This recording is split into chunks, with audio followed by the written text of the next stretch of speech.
ఇది ఎలాంటి రెసిపీ అంటే చాలా హెల్దీ. పొట్టు పెసరపప్పు, kodo millets, red rice.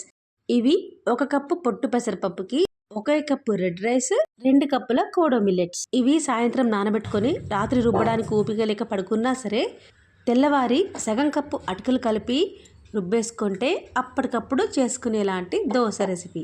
Ferment చేస్తే బాగుంటుంది, ఫర్మెంట్ చెయ్యకపోయినా బాగుంటుంది.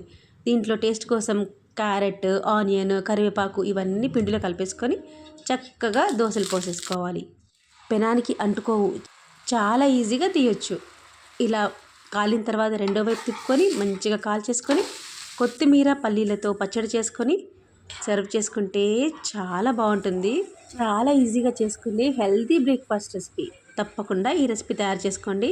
మరి నచ్చిందా? నచ్చితే లైక్ చేయండి, షేర్ చేయండి, సబ్స్క్రైబ్ చేసుకోండి. తప్పకుండా ఒక మంచి కామెంట్ పెట్టండి. Thank you for watching.